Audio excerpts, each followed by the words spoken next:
उत्तराखंड में गैरसैंण में आयोजित होने वाले बजट सत्र की अवधि को लेकर सियासत तेज हो गई है। एक ओर विपक्ष लगातार बजट सत्र की अवधि बढ़ाने की मांग कर रहा है, तो वहीं पूर्व वित्त और संसदीय कार्य मंत्री प्रेमचंद अग्रवाल ने विपक्ष पर तीखा हमला बोला है। पूर्व मंत्री प्रेमचंद अग्रवाल ने कहा कि जब विपक्ष खुद सत्ता में था तब बजट सत्र की अवधि कितनी हुआ करती थी ये सभी जानते हैं।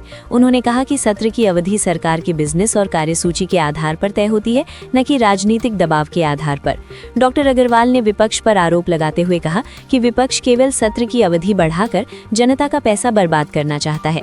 उन्होंने कहा कि गैरसैंण में आयोजित पिछले सत्रों में सभी ने देखा कि रात के समय विपक्ष के कई नेता सदन में सोते नजर आए और सुबह होते ही वही नेता हंगामा करते दिखाई दिए। उन्होंने कहा कि बजट सत्र का उद्देश्य गंभीर चर्चा और जनहित के मुद्दों पर निर्णय लेना होता है, लेकिन विपक्ष इसे केवल राजनीतिक मंच बनाना चाहता है। अब देखना होगा कि गैरसैंण में होने वाले बजट सत्र की अवधि को लेकर सरकार और विपक्ष के बीच जारी ये सियासी तकरार आगे क्या रूप लेती है। मुझे विपक्ष ये बताया कि वो भी सत्ता में रहे, कभी 21 दिन का सत्र लाए क्या? वो सिर्फ इतना बता दें।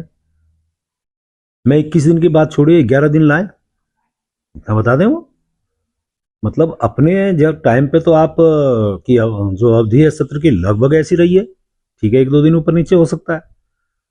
अपने यहाँ अवधि इतनी और दूसरे के लिए अपन निकालने हैं उसमें मीन मेक। आखिर आप सत्ता में रहे, आपको भी पता है बिजनेस के आधार पे ही विधानसभा सत्र निर्धारित होते हैं, विधानसभा की अवधि निर्धारित होती है।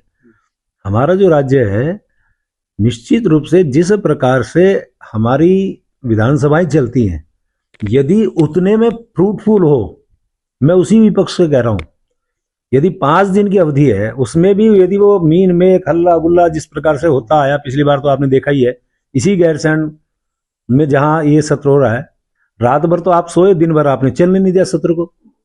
तो यदि यही भावना रहेगी तो 5 दिन चलाओ चाहे 21 दिन चलाओ, यानी कि आप उस विधानसभा का उपहास कर रहे हैं। जनता के जो सवाल हैं, जनता के जो महत्वपूर्ण समस्याएं हैं, वो आप पटल पे ना तो बोलना चाहते हैं, ना बहस करना चाहते हैं, ना सुनना चाहते हैं। अवधि आप 21 दिन की करना चाहते हैं, मतलब अब 21 दिन का व्यवधान भी डालेंगे और सत्र की अवधि भी बढ़ाएंगे और पैसा भी खर्च करने देंगे सरकार का या जनता का। तो ये तो समझने की बात है।